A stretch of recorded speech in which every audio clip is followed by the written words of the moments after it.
기독교 복음주의 운동의 거장인 존 스타트가 지은 나는 왜 그리스도인인가 그런 제목의 책이 있습니다. 그 책에서 저자는 본인의 회심 과정을 설명하고 있습니다. 내가 그리스도인이 되는 그 이유, 그리스도인이 되는 과정 가운데 크게 영향을 끼친 것이 무엇이는가? 첫째로 기독교적인 배경을 이야기합니다. 믿음의 가정에서 태어났습니다. 믿음이 좋은 어머니의 신앙 교육으로 성장했습니다. 크리스찬 스쿨을 다녔습니다. 이런 기독교적인 신앙의 배경 속에서 성장했기 때문에 본인이 그리스도인이 될 수 있었다. 그런데 영향을 받았지만 내가 그리스도인이 되는데 결정적인 이유는 아니었다라고 그렇게 이야기합니다. 두 번째로 회심의 사건을 이야기합니다. 본인이 그런 기독교적인 배경에서 성장하고 학교를 다녔지만 구원의 확신이 없었다는 것입니다. 어느 날 말씀 집회에 참여했습니다. 배쉬라는 분이 말씀을 증거합니다. 복음을 증거합니다. 그 말씀으로 은혜를 받았습니다. 말씀으로 감동했습니다. 그 말씀 마지막에 그 설교자가 이렇게 도전을 합니다. 여러분도 빌라도처럼 예수님을 거부하든지 그분을 인격적으로 받아들이고 예수님을 따라서 믿음의 길을 걷든지 둘 중에 하나를 선택하십시오. 그리고 말씀이 끝났습니다. 궁금해졌습니다. 조금 더 구체적으로 내가 예수님을 영접할 수 있는 길이 무엇일까? 그래서 이 청년 스타트가 그 배쉬를 찾아갑니다. 조금 더 설명해 주십시오. 내가 예수님을 영접할 수 있도록, 예수님을 믿을 수 있도록 조금 더 가르쳐 주십시오. 그때 이분이 요한계시록 3장 20절 말씀으로 설명을 해줍니다. 볼지어다 내가 문 밖에 서서 두드리노니 누구든지, 예수님이 우리의 문 밖에서, 심령 밖에서 노크하고 계시는데 누구든지 마음 문을 열고 예수님을 영접하면 예수님이 그 심령 안에 들어오셔서 함께 먹고 마시고 그의 인생을 하나님의 자녀되는 인생으로 바꾸어 주신다고. 그러니 젊은이 당신도 가서 마음 문을 열고 예수님을 영접하라고. 그 권면을 듣고 집으로 돌아갔습니다. 무릎을 꿇고 기도합니다. 주님, 마음 문을 엽니다. 주님 오시옵소서. 주님 내 안에 오셔서 나의 주인이 되어 주시옵소서. 나의 구주가 되어 주시옵소서. 그러면서 인격적으로 예수님을 만나고 예수님을 영접하여 구원의 확신을 갖게 되었다는 것입니다. 그는 이런 이야기를 합니다. 내게 말씀을 주신 그분 만나게 하신 것, 또 내게 주신 말씀을 통하여 도전을 받게 하신 것, 내가 마음으로 결심을 하고 예수님을 영접한 것, 이것이 내가 그리스도인 되는 데 있어서 큰 영향을 끼쳤지만 그것이 전부가 아니었다. 그렇다면 내가 그리스도인이 되는 데 있어서 가장 절대적인 영향을 끼친 것이 무엇일까? 그는 이렇게 이야기합니다. 하나님의 은혜, 하나님의 은혜. 나를 포기하지 않으시고 나에게 예수님을 보내주시고 예수님의 복음을 듣게 하시고 예수님을 만나 구원받게 하신 하나님의 은혜, 절대적인 하나님의 은혜가 있었기 때문에 내가 그리스도인이 될 수 있었다. 하나님의 자녀가 될 수 있었다. 여러분은 어떻습니까? 여러분은 왜 그리스도인이 되셨습니까? 여러분은 어떻게 그리스도인이 되셨습니까? 예수 믿고 구원받아 그리스도인이 되었다면 여러분은 어떻게 신앙생활을 하고 계십니까? 구원의 확신이 있습니까? 예수님을 닮아가고 있습니까? 거룩한 성화의 길을 걷고 있습니까? 모든 일에 주 안에서 감사하고 있습니까? 오늘 사도 바울이 데살로니가 교회에 두 번째 쓴 편지 데살로니가 후서 말씀을 우리가 오늘 본문에서 읽게 됩니다. 데살로니가 교회는 사도 바울이 데살로니가에 3주 동안 머물며 복음을 전한 교회입니다. 아주 한 달도 되지 않는 짧은 시간 동안 복음을 전하고 핍박 때문에 바울은 그곳을 떠났습니다. 그곳에 믿음의 사람이 생겼지만 교회가 세워질까 했는데 시간이 지나고 들리는 소문을 들어보니까 그 교회는 비록 작지만 영적으로 하나님이 기뻐하시는 교회로 잘 성장하고 있다는 것입니다. 믿음의 역사, 사랑의 수고, 예수 그리스도의 소망의 인내가 넘치는 교회라는 소문을 듣고 있습니다. 바울이 달려가고 싶습니다. 가서 권면하며 축복하고 싶습니다. 달려갈 수 없으니까 편지를 쓰기 시작합니다. 그것이 데살로니가 전서이고 두 번째 쓴 편지가 오늘 우리가 읽고 있는 데살로니가 후서의 말씀입니다. 편지를 쓰면서 은혜와 평강에 대한 안부를 전하고 그 다음에 감사하다는 이야기를 합니다. 너희 안에 믿음이 있고 사랑이 있고 소망이 있어서 너무나 감사하다. 두 번째 편지를 쓰면서도 똑같이 이야기합니다. 너희 안에 믿음이 있고 사랑이 있고 소망 안에서 잘 견디고 인내함이 있어서 내가 너무나 감사하다. 그러면서 사도 바울이 이런 권면을 합니다. 너희가 이렇게 믿음으로 잘 성장하고 있는데 때로는 시험도 있고 낙심도 있고 슬픔도 있고 아픔도 있지만 그럼에도 불구하고 믿음의 사람은 마땅히 하나님 앞에 감사하는 사람이 되어야 된다고, 마땅히 하나님 앞에 감사할 제목들이 있다고 오늘 바울이 데살로니가 교회 성도들에게 또 저와 여러분들에게 주시는 추수감사절에 우리가 마땅히 오늘 감사해야 할 제목이 무엇일까? 오늘 본문 13절 말씀을 봉독하겠습니다. 13절 한 절을 함께 봉독합니다. 주께서 사랑하시는 형제들아, 우리가 항상 너희에 관하여 마땅히 하나님께 감사할 것은 하나님이 처음부터 너희를 택하사 성령의 거룩하게 하심과 진리를 믿음으로 구원을 받게 하심이니. 아멘. 여기 보시면 마땅히 하나님 앞에 감사해야 할 일이 있다. 여기 마땅히라는 이 표현은 당연한 감사라는 것입니다. 선택사항이 아니라는 것입니다. 의무적인 성격이 있습니다. 하나님의 은혜를 받은 사람이라면 하나님 앞에 마땅히 감사해야 되는데 그 첫 번째 주제는 무엇인가? 13절 끝부분에 나오는 구원을 받게 하셨기 때문에, 우리에게 구원해 주셨기 때문에 우리는 우리를 구원하신 그 하나님 앞에 마땅히 감사해야 된다고, 이것이 오늘 바울이 첫 번째로 권하는 내용입니다. 오늘 추수감사절에 하나님 앞에 예배를 드리며 우리가 감사할 첫 번째 제목이 무엇일까? 하나님, 나를 구원하시고 우리를 구원하신 그 하나님 앞에 감사함으로 영광을 돌립니다. 감사함으로 주님 앞에 예배를 드립니다. 이것이 오늘 첫 번째 우리가 감사해야 할 주제입니다. 오늘 성경을 보시면 13절에 이런 표현이 있습니다. 우리를 구원하셨는데 13절 끝부분 보십시오. 어떻게 우리를 구원하셨다고요? 믿음으로 구원해 주셨다는 거예요. 무엇을 믿음으로? 진리를 믿음으로. 이 진리는 예수 그리스도의 복음을 믿음으로, 예수님이 나의 구세주이심을 믿음으로, 예수님이 나의 모든 죄를 씻어주셨음을 내가 믿음으로 나를 구원해 주신 그 하나님께 내가 감사로 영광을 돌립니다. 바로 이 표현입니다. 여러분, 하나님이 우리를 구원해 주실 때 이 세상의 많은 사람들 가운데 우리를 선택해 주셨어요. 오늘 성경에 나오는 말씀처럼 하나님이 처음부터 너희를 택하사, 하나님이 우리를 선택하셔서 예수님 믿고 구원받게 해주신 이 은혜가 크고 놀랍다는 것입니다. 지금 이 편지를 받아서 읽고 있는 데살로니가 교회 성도들은요, 대부분이 이방인들입니다. 유대인들이 아니에요. 유대인들이 가지고 있는 신앙의식 가운데 우리는 선택받은 민족이라는 선민의식이 있었거든요. 그것이 너무 지나쳐서 유대인이 아닌 다른 민족들, 나라들, 영혼들을 향하여 개취급을 했습니다. 무시했습니다. 우리는 선택받았어, 우리는 복받았어, 우리는 은혜받았어. 다른 민족, 다른 나라 영혼들은 아니야. 그런데 오늘 데살로니가 교회 성도들을 향하여 바울이 강조하는 것은 혈통적으로는 너희들이 유대인이 아니지만, 선택받을 자격이 없지만 하나님이 은혜로 너희들을 처음부터 선택해 주셨다는 거예요. 그리고 너희들이 복음을 들을 수 있게 하셨고 예수님을 믿게 하셨다면 너희들은 하나님의 큰 은혜를 받은 사람들이다.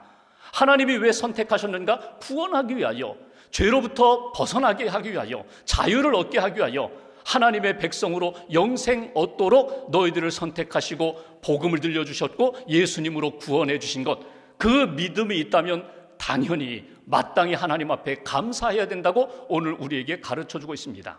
여러분, 우리가 이 땅을 살아가면서 죄의 영향을 받을 때가 많아요.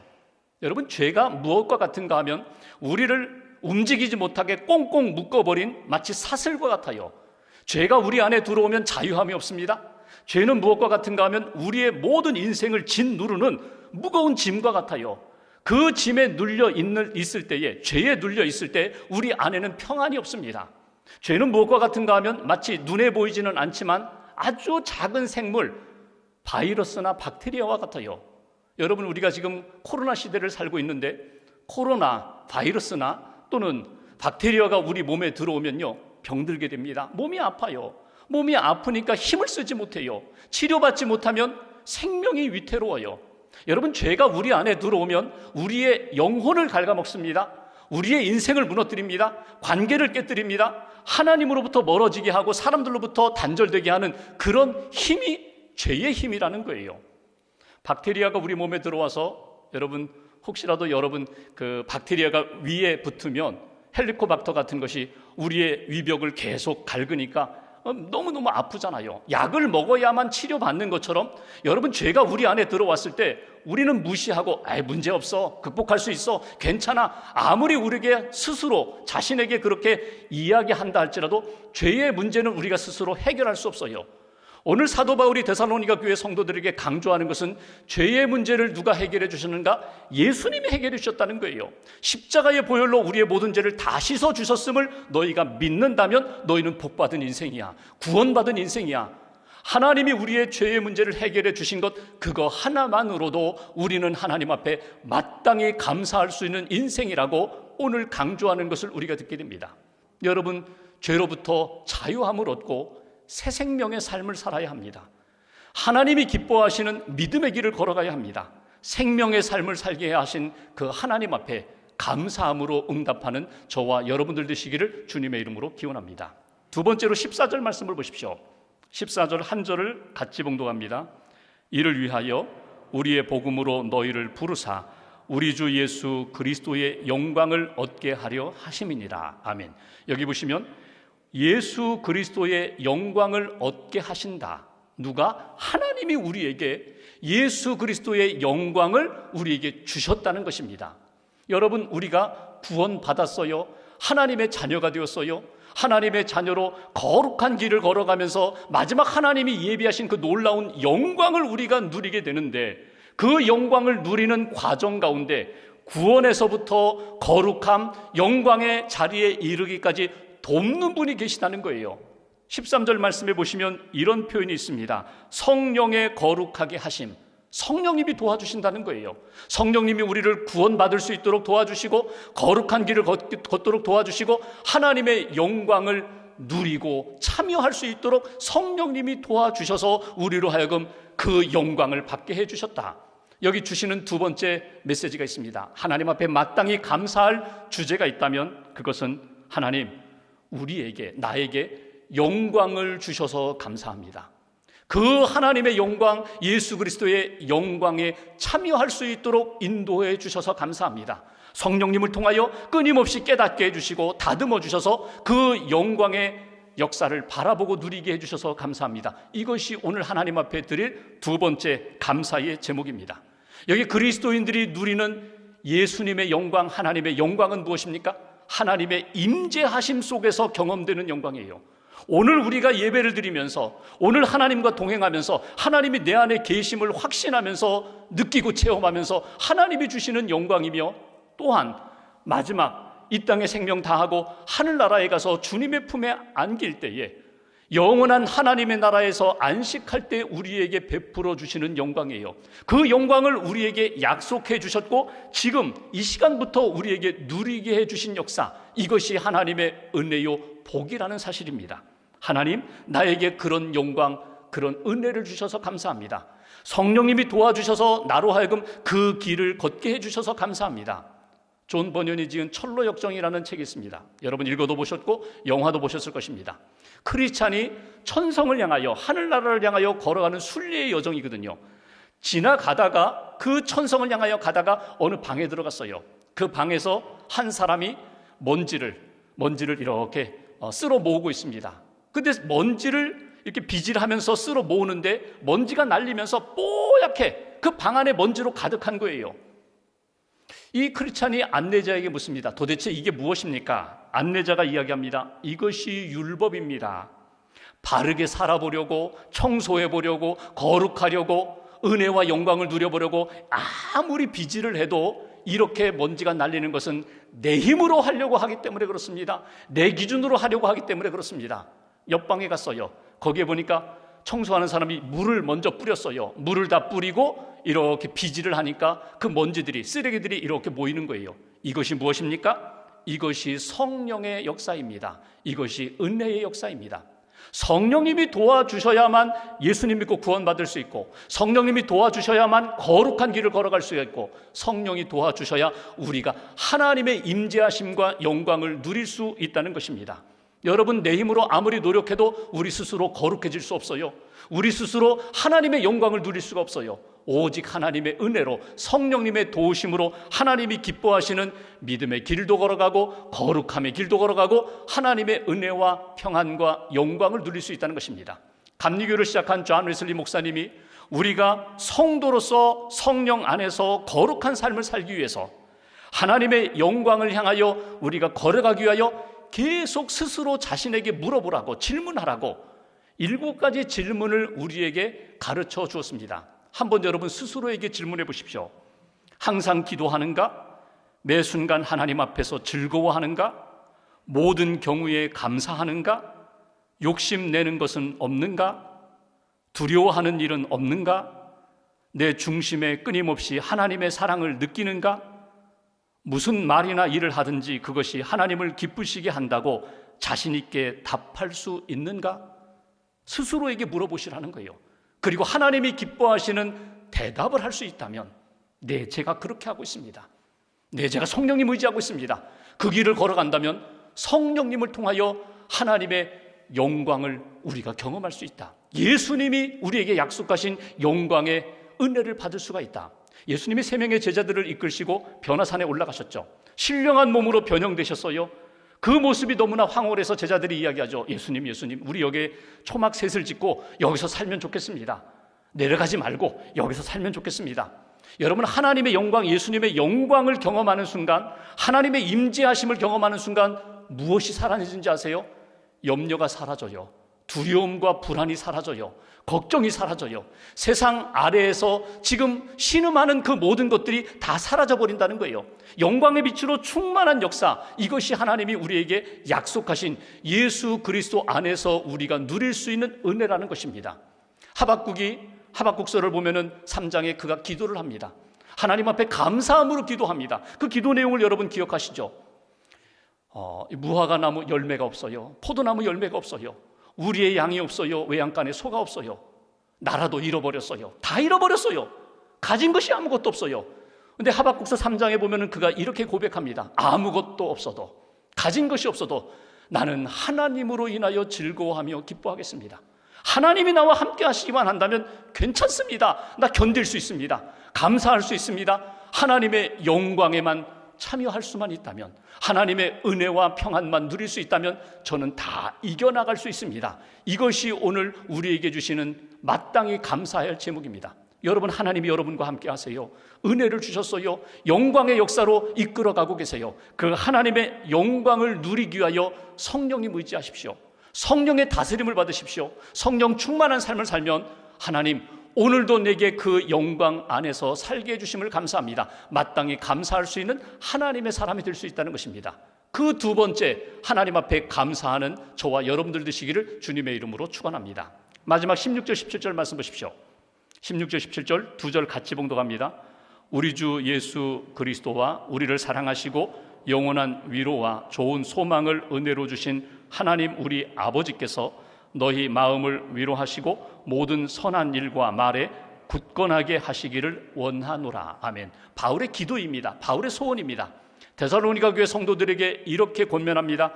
여기 16절, 우리를 사랑하시고 영원한 위로와 좋은 소망을 은혜로 주신 하나님 우리 아버지, 하나님 우리 아버지가 끊임없이 우리에게 위로와 소망을 주셨다는 것입니다. 17절 보십시오. 너희 마음을 위로하시고, 지금도 위로하시는 하나님, 모든 선한 일과 말에 굳건하게 하신다. 소망의 터전 위에 소망의 줄을 붙잡고 담대한 믿음의 대장부로 살아갈 수 있도록 도우시는 그 하나님으로 인하여 감사하라. 3번째, 우리에게 주시는 마땅히 감사할 주제가 있습니다. 그것은 우리를 위로하시는 하나님, 우리에게 소망을 주신 하나님께 마땅히 감사합니다. 세상이 주지 못하는 위로와 세상이 주지 못하는 참 소망을 우리에게 안겨주셔서 그 소망의 삶을 살 수 있도록 인도해 주신 하나님 감사합니다. 이것이 오늘 우리가 하나님 앞에 감사할 기도 제목입니다. 여기 위로라는 말이 헬라어 보면은 파라칼레오라고 되어 있습니다. 파라는 옆에, 칼레오는 부르다, 말하다 그런 뜻이거든요. 그러니까 위로라는 말이 우리 곁에 오셔서 말하는다, 이게 위로거든요. 파라칼레오 하면 파라클레토스라는 말과 연상이 되죠. 보혜사 성령, 그게 파라클레토스거든요. 성령님이 그렇게 도와주신다는 거예요. 우리를 위로하시는데 하나님이 어떻게 위로하신다고요? 성령님을 통하여 우리와 함께 하신다는 거예요. 잠깐 있다가 떠나지 않고 영원한 위로로 우리 곁에서 떠나지 않고 함께 하시고 말씀을 주신다는 거예요. 파라칼레오, 계속해서 하나님의 말씀을 주신다는 거예요. 어떤 말씀? 소망의 말씀을 주십니다. 생명의 말씀을 주십니다. 회복의 말씀을 주십니다. 생각나게 해주십니다. 성령님을 통하여 지난날 우리가 받고 믿었던 그 말씀을 다시금 기억나게 해주십니다. 그리고 다시금 소망 가운데 주님 바라보도록, 그리고 힘을 얻도록, 내가 만드는 힘이 아니라 그 주님의 위로하심과 소망의 말씀을 통하여 힘을 얻고 일어설 수 있도록 역사하시는 하나님, 그 소망의 하나님으로 인하여 감사합니다. 이것이 오늘 추수감사절에 우리가 마땅히 하나님 앞에 감사해야 할 기도 제목입니다. 지난 1년 여러분들의 삶이 어떠셨습니까? 코로나 상황 가운데 힘들고 어렵고 눈물 나는 그런 시간을 우리가 보냈습니다. 여전히 그런 아픔도 있고 연약함도 상처도 우리에게 있는 것이 사실입니다. 그런데 놓치지 마십시오. 하나님이 여러분과 함께 하십니다. 하나님이 지금도 위로의 말씀을 주십니다. 소망의 말씀을 주십니다. 내가 너와 함께하니 괜찮다고, 내가 너를 붙들어 줄 테니 낙심하지 말라고, 절망하지 말라고, 포기하지 말라고. 그렇게 믿음 좋은 데살로니가 교회 성도들이 흔들릴 때가 있었거든요. 주변에 있는 성도들이 자꾸 하나씩 주님 재림하시기 전에 세상을 떠나니까 이거 주님 재림하시지 않는가 보다, 우리는 어떻게 하나 흔들릴 때에 다시금 사도 바울이 데살로니가 교회 성도들에게 권면합니다. 소망의 하나님을 붙드십시오. 약속의 하나님을 붙드십시오. 주님 반드시 오십니다. 주님 반드시 회복시켜 주십니다. 그 하나님 붙잡고 일어서라고. 우리가 오늘 추수감사절을 지키고 있습니다. 우리가 추수감사절을 지키는 근거는 두 가지입니다. 하나는 구약에 말씀하신 이스라엘의 신앙의 전통 때문에 그렇습니다. 하나님이 이스라엘 백성들에게 말씀하셨죠. 1년에 3번 하나님 앞에 절기를 지키라고. 유월절, 맥추절, 그리고 수장절, 초막절, 추수감사절을 지키라고 말씀하셨습니다. 출애굽기 23장 16절에 보면은 수장절을 지키라. 이는 내가 수고하여 이룬 것을 연말에 밭에서부터 거두어 저장함이니라. 많은 것들을 주셨어요. 하나님이 주신 것들을 차곡차곡 쌓으면서 하나님 앞에 감사함을 드려라. 감사함으로 예배하라. 이 수장절을 지키라는 말씀을 통하여 우리가 추수감사절을 오늘 지키는 것입니다. 또 하나 근거가 있어요. 청교도들이 신앙의 자유를 찾아 미국으로 건너갔습니다. 그리고 그 추운 겨울을 지나고 거의 절반가량 되는 사람이 죽었고 남은 사람들이 하나님 앞에 농사를 짓고 처음 감사함으로 예배를 드린 것이 첫 번째 추수감사절입니다. 빈약했어요. 보잘것없었어요. 그래도 그들은 하나님 앞에 이렇게 감사합니다. 하나님, 우리에게 믿음 주셔서 감사합니다. 신앙의 자유를 주셔서 감사합니다. 하나님 은혜 베풀어 주셔서 이렇게 예배 드릴 수 있게 해주셔서 감사합니다. 그들은 전통적으로 청교도들은 추수감사절이 되면 옥수수 5개를 식탁 위에 올려놓는다고 합니다. 왜냐하면 그 겨울에, 지난 겨울에 하루에 옥수수 5개로 그들이 살았거든요. 너무나 어려웠거든요. 그런 어려움 속에서도 지켜주신 하나님, 하나님의 은혜 잊지 않겠습니다. 믿음 주신 하나님 감사합니다. 구원 주신 하나님 감사합니다. 우리에게 성령님을 주셔서 도와주시고 거룩한 길로, 영광의 길로 걷게 해주셔서 감사합니다. 무엇보다도 지금도 우리 안에 오셔서 위로해 주시는 하나님, 말씀해 주시는 하나님, 그리고 소망 가운데 살게 해주신 하나님 감사합니다. 오늘 하나님 앞에 추수감사 예배를 드리며 마땅히 하나님 앞에 감사를 드리며 주님 생명의 삶 살겠습니다. 성령 충만한 삶을 살겠습니다. 하나님이 기뻐하시는 소망을 붙잡고 마지막 부르시는 날까지 은혜의 삶, 축복의 통로로 살겠습니다. 다시 한번 다짐하시고 하나님 앞에 감사함으로 영광을 돌릴 수 있는 저와 여러분들 되시기를 주님의 이름으로 축원합니다.